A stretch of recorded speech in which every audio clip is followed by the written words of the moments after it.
Don José Ramón Valente, muy buenos días. Perdón, soy el ministro de Economía. ¿Cómo está usted? Muy buenos días. Muy buenos días, ¿cómo están ustedes? Fueron tantos años diciendo, José, ¿qué tal? Buenos días. Qué gusto estar aquí en mi casa. Sí.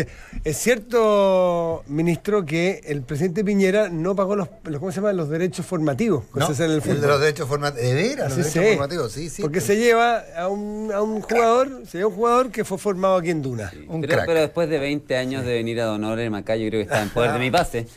Por algo está en política. Salió el economista.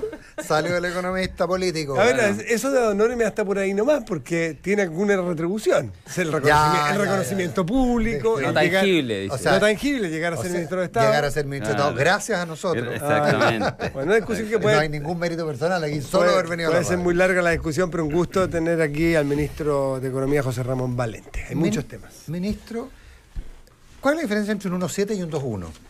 1.100 millones de dólares, Nicolás. Y es mucha plata. La verdad es que... Nos referimos al déficit que estaba proyectado en 1,7 y se convierte en un 2,1%. Sí.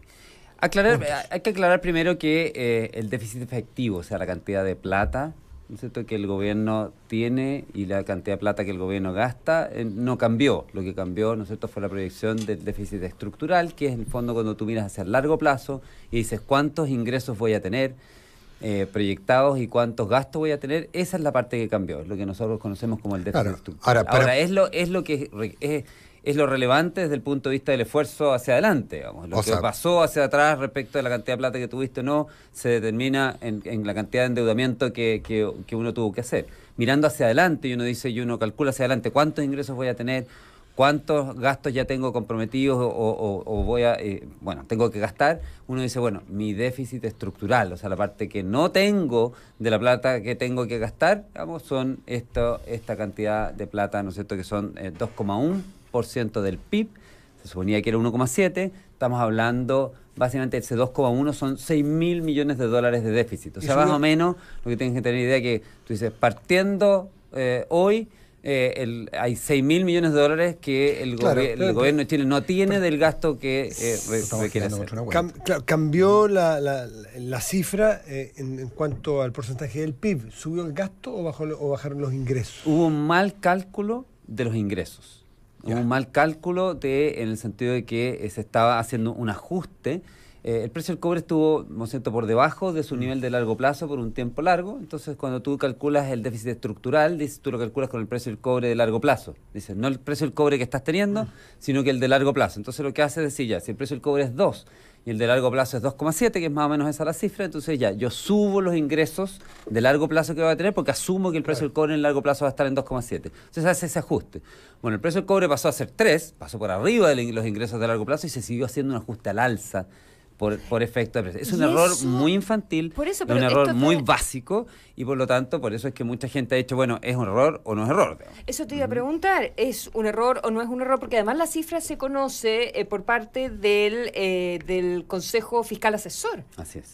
¿Verdad? Entonces, fiscal. ¿Desde qué minuto las cifras que conocíamos por parte de la Dirección de Presupuestos las había entregado el gobierno? A fines de enero, pero el Consejo Fiscal Asesor, ¿cuándo entrega las cifras y por qué las corrige? ¿Desde cuándo se estaba operando con este precio del cobre que no era el real? Sale un artículo de una entrevista a Gonzalo Sangüesa, en que explica específicamente, él es parte de este Consejo Fiscal Asesor, y explica esto que estoy diciendo yo, y por lo tanto básicamente es un error muy básico, y uno puede decir, bueno, se me quedó pegada la celda en el Excel, pero la verdad es que uno esperaría, digamos, una explicación un poquitito más contundente que la que han entregado las autoridades hasta ahora. La verdad que es un tema relevante, sobre todo porque recordemos un poquitito de la historia de esto. Recordemos que aquí se hizo el 2014, se planteó una reforma tributaria, que 1/3 de los recursos de esa reforma tributaria era para eliminar el déficit estructural. El gobierno saliente, el gobierno que salió, el gobierno de Michelle Bachelet, recibió el país con un déficit fiscal de 0,5% del PIB.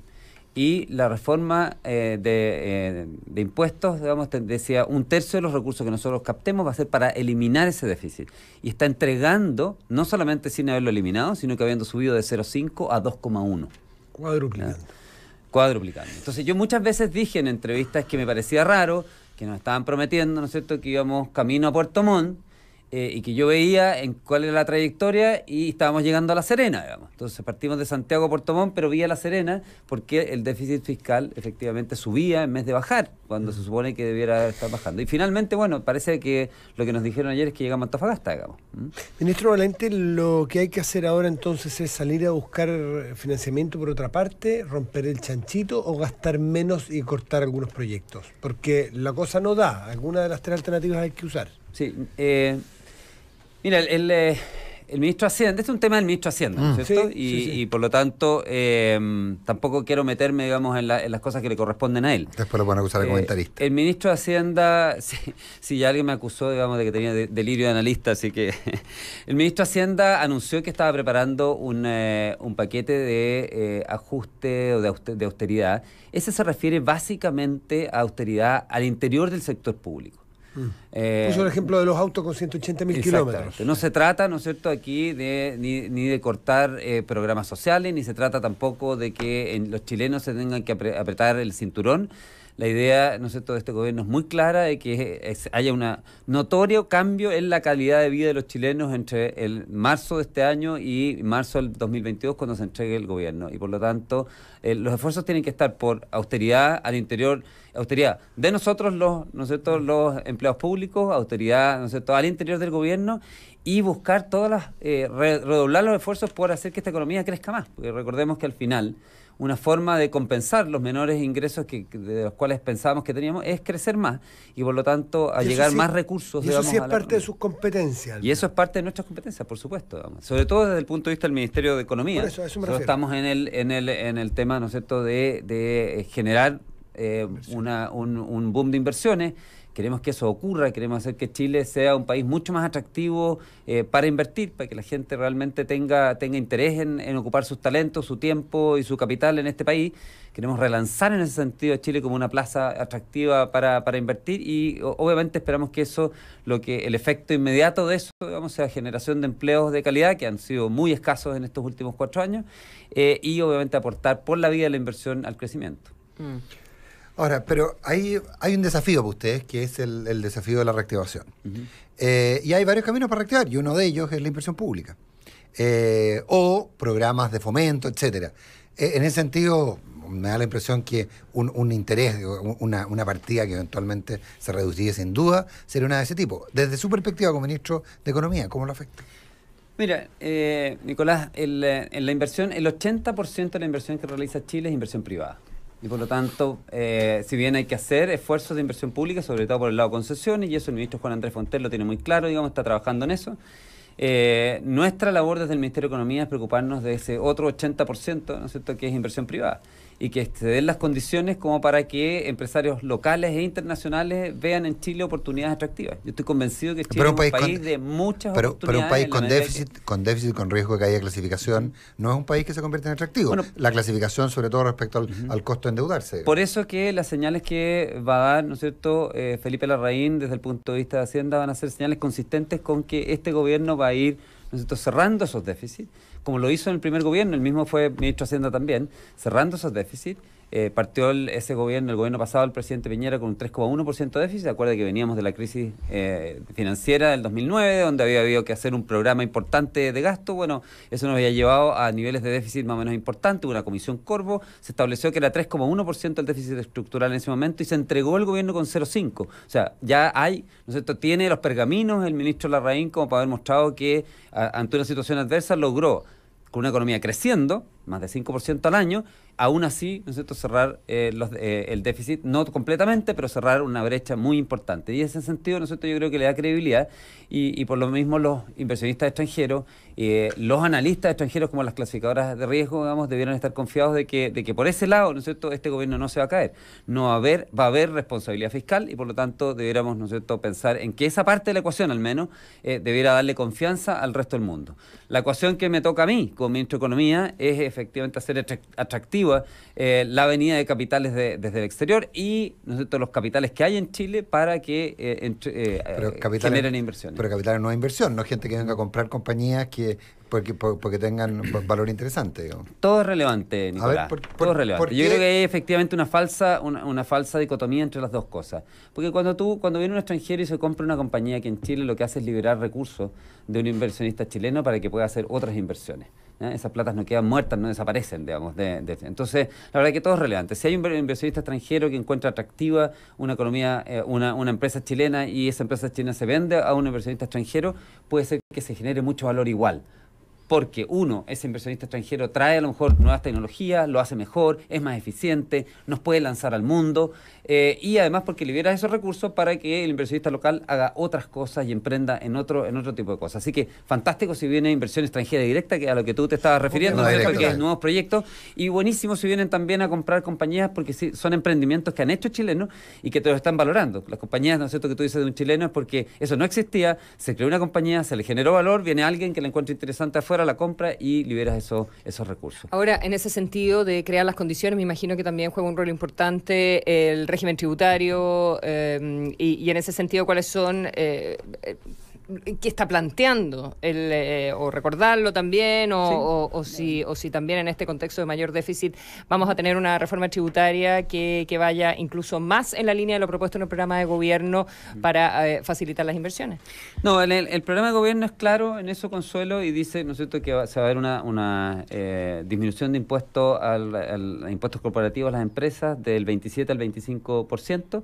El momento específico en que eso se haga va a haber que verlo, es algo que tiene que tramitarse en el Congreso, pero el ministro de Hacienda ya ha anunciado, ¿no es cierto?, que va a hacer eso, es parte del programa, digamos, no es ningún misterio, sí, claro. Y no se está pensando en nada distinto de lo que sale en el programa a ese respecto. Uh-huh. Y en lo más micromedidas, porque ayer yo lo vi, ministro Valente, que tenemos que... ¿Te acuerdas esa definición que dijo que el ministro de Ciencia jugaba a la macro y el ministro de Economía a la micro? Por eso, vamos a la micro. Me imagino que va a haber un set de medidas interesantes que hay mucha gente que en este momento nos está escuchando que puede afectarle directamente en su sector productivo, en su sector económico. Entonces, me gustaría ver si tienen ya un paquete, una batería o cuándo lo van a dar. ¿Y por dónde partimos? Sí, nosotros hemos definido en el Ministerio de Economía 3, digamos, pilares que esperamos que sea el sello de este ministerio durante los 4 años. Uno es la creación de una oficina de grandes proyectos.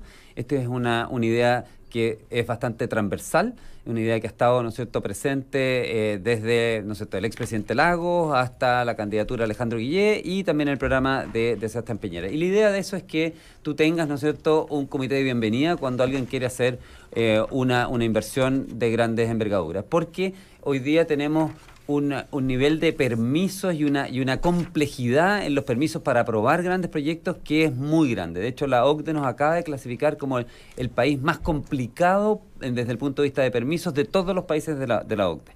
Por lo tanto, tenemos que hacer, digamos, cuando yo digo este comité de bienvenida, estoy diciendo, mire, venga para acá usted que quiera hacer una inversión grande y nosotros le vamos a contar todo lo que tiene que hacer, porque usted tiene que cumplir con la regulación, porque la regulación, las leyes, ¿no es cierto?, están para cumplirse, pero nosotros le vamos a ayudar, ¿no es cierto?, a que entienda cuáles son las regulaciones y también lo vamos a ayudar, ¿no es cierto?, a navegar en ese mar de regulaciones.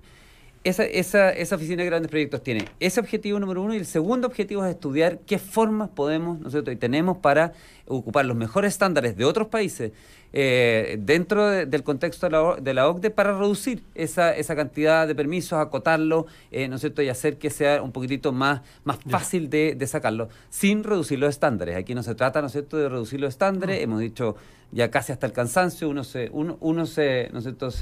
aburre de escucharse a sí mismo en estas cosas, pero en el fondo es crecimiento sustentable, y crecimiento sustentable implica, ¿no es cierto?, que por ejemplo todas las normas medioambientales hay que cumplirlas, están ahí para cumplirlas y es perfectamente lograble hacerlo. Pero eso no implica que no podamos, que en vez de demorarnos 10 años, ¿no es cierto?, en aprobar un proyecto, a lo mejor nos podamos demorar 2 y ganamos 8 años que son valiosísimos. Segundo pilar, el segundo pilar es que algo de lo cual se ha hablado mucho, se ha hablado de productividad, nosotros le agregamos competitividad. Chile está compitiendo por atraer inversiones en ligas, ¿no es cierto?, internacionales. Chile es un país de 17 millones de personas en un mundo de 7.000 millones y por lo tanto hay muchos países, Argentina desde ya, ¿no es cierto?, que está tratando de atraer inversiones y nosotros tenemos que competir en esa liga. Y ese es un partido que jugamos fuera. Es un partido de selección chilena, no es un partido, ¿no es cierto?, perdona que no mencione a la Católica aquí, pero decir que es un partido, digamos, como un clásico Colo-Colo la U. Ministro, en adelante refiérase al puntero. Muchas gracias. Entonces, la verdad que es un partido de ligas internacionales, ¿ya? Y cuando es un partido de ligas internacionales tenemos que ponernos a tonos con esas ligas internacionales y por eso es que le agregamos el tema de competitividad. Chile tiene que ser un país competitivo para la atracción de... vamos a crear también una oficina y cuando hablamos de país competitivo y productivo, hablamos de un país que en el fondo donde hayan pocas barreras de entrada a las distintas actividades. Aquí la idea es que nadie tenga asegurado su negocio. Por eso hablamos, ¿no es cierto?, de un gobierno que es muy pro mercados competitivos. Y la gente a veces confunde y dice, esta gente es muy pro empresa. ¿Ya? Aquí no, se trata de que estamos muy pro mercados competitivos, que no hayan privilegios que cubran ¿no es cierto?, y que le den un nichito de negocio a una empresa en particular, sino que esa empresa se tenga que ganar ese nicho haciendo las cosas bien. Y eso requiere cirugías que son microcirugías en múltiples sectores. Por eso es que es tan difícil de explicar y de hacerlo, como les gusta decir a los comunicadores, haz tu mensaje ciudadano, digamos. Este es un mensaje que es difícil hacerlo ciudadano porque es microcirugía en muchos sectores, pero que básicamente hacen que la economía al final se transforme en algo que con pocas barreras de entrada, en que viene un extranjero o viene un emprendedor local y dice, ¿sabes? Yo tengo una mejor idea para dar ese servicio que está dando esta empresa, y la puede hacer, y no se encuentre, ¿no es cierto?, con un muro que tenga que saltar enorme y que le sea imposible saltarlo. Junto con eso, hemos descubierto un tema que otros países han hecho mucho para hacerse competitivos y para participar en estas ligas internacionales, y que es, ¿no es cierto?, tiene un nombre bonito y se llama la armonización regulatoria. Por ejemplo, países como Australia y Nueva Zelanda son armónicos entre ellos, en el sentido que dice, mire, estar en Australia o estar en Nueva Zelanda desde el punto de vista de clima de negocios, desde el punto de vista de hacer negocios, debería ser prácticamente lo mismo, que un australiano haga negocios en Nueva Zelanda o que un neozelandés haga negocios en Australia, y para eso el tipo de regulación que tenemos que tener debería ser muy parecida. Entonces, busquemos los mejores estándares internacionales y tengámoslos nosotros también en Chile. ¿Y ahí con quién deberíamos armonizarnos? No inventemos la rueda en el sentido de, ¿no es cierto?, de tener, ¿no es cierto?, nuestra regulación muy propia, que es muy distinta a la de los otros. Por ejemplo, le pasó, acuérdense, a Brasil, ¿no es cierto?, cuando tuvo su propia, esto es muy antiguo, digamos, me va a revelar como ochentero, pero ¿se acuerdan que había televisión a color y había 3 estándares, el japonés, el americano y el brasilero? Sí, claro. Brasil tenía su propio estándar de televisión a color y no se veía nada, y no se podía exportar, y la verdad que era un cacho, digamos, para los brasileños tener su propio estándar. Bueno, a eso nos referimos, ¿no es cierto? Si hay un estándar, por ejemplo, en Estados Unidos, si hay un estándar de la Unión Europea, si hay un estándar, ¿no es cierto?, que es el mejor estándar a nivel internacional y nosotros podemos ponernos el más alto, bueno, tratemos de ocupar esos estándares. Y eso cruza en muchos sectores. ¿Pero cuál, por ejemplo? Te doy, por ejemplo, una idea. Los europeos han avanzado mucho en esto, Consuelo. Y, por ejemplo, justamente por la Unión Europea. Son muchos países en una unión, pero sin embargo tienen libertad de movimiento y las empresas... Entonces, te doy una idea del mercado financiero, por ejemplo. En Europa tú tienes una regulación para los fondos mutuos, que es un instrumento de inversión, ¿no es cierto? Y tú dices, mire, este es el estándar de fondos mutuos de la Unión Europea, usted los puede registrar en Luxemburgo y venderlos en todos los países europeos porque está registrado en Luxemburgo bajo las normas de la Unión Europea. ¿Ya? Y esos son nuestros estándares. Bueno, y se puede vender en 17 países distintos. Bueno, esos mismos fondos mutuos que están registrados, nosotros no los podemos vender en Chile. Porque tiene que venir el señor, hacer el registro acá, registrarse como administradora. Entonces, se pueden vender en los 17 países de la Unión Europea y no se pueden comercializar en Chile. Eso es solamente para darte un ejemplo, ¿no es cierto? Te puedo dar otros ejemplos más. Por ejemplo, tenemos el tema de... Esto ya es un poquito más difícil, pero está en el tema. Tenemos el tema de remedios. Siempre nos quejamos de que los remedios son caros. Bueno, una forma eventualmente, ¿no es cierto?, de abaratarlo es decir, oye, ¿sabes qué? Si está la FDA en Estados Unidos, si están aprobados en Europa, eventualmente, ¿no es cierto?, si ya tenemos ese estándar, ¿por qué no reducimos, ¿no es cierto?, los tiempos para la aprobación de un remedio que ya está aprobado en esos dos, ¿no es cierto?, los mejores estándares internacionales, y en vez de demorarnos 2, 3, 4, 5 años en aprobarlo para que se venda acá, lo aprobamos como bioequivalente rápido, ¿no es cierto?, en Chile, y de esa forma. Sí, por eso digo que esto es en múltiples lugares. pero ¿no es cierto? Tenemos como uno de nuestros objetivos el buscar esta armonización regulatoria para colocar a Chile mucho más cerca de esos mercados y de esa forma, ¿no es cierto?, hacernos mucho más competitivos. La discusión, lo último por mi parte, porque bueno, también tiene otros compromisos, pero y tenemos una entrevista en un ratito con Susana Tonda, también la nueva directora del Sename, por nombrarse. La discusión sobre postergar la operación de renta, lo que están planteando los contadores, ¿le parece una buena idea? ¿Es algo que el gobierno de Piñera debiera hacer o habría que respetar los plazos del 30 de abril? Sabemos que digamos, es muy compleja la forma en que quedó la reforma tributaria, hay muchas cosas nuevas. Pero yo creo que en estas cosas uno siempre puede hacer un esfuerzo y verlos, digamos, que los plazos. Hay un plazo en abril que tiene una historia larga. Es de nuevo competencias del Ministerio de Hacienda. Yo creo que ellos tendrán que tomar la resolución definitiva, pero no veo en el horizonte nada cercano que me permita pensar en que vamos a cambiar ese plazo. Ministro de Economía, José Ramón Valente, un millón de gracias por estar también con nosotros. Muchas gracias, ministro. Espero tener las noticias luego, digamos, de proyectos concretos, los cuales, ¿no es cierto?, vienen a Chile en vez de irse a otros países. Al final, eso es lo que estamos tratando de hacer, ¿no es cierto?, que se venga para acá la gente y que les demos una bienvenida, digamos, y que no nos gane esa competencia ni Argentina, ni Colombia, ni Estados Unidos, ni Asia. Gracias, ministro. Muchas gracias a ustedes Gracias, por ministro. invitarme. Hasta la próxima. Chao, gracias. Hasta la próxima, nos vemos.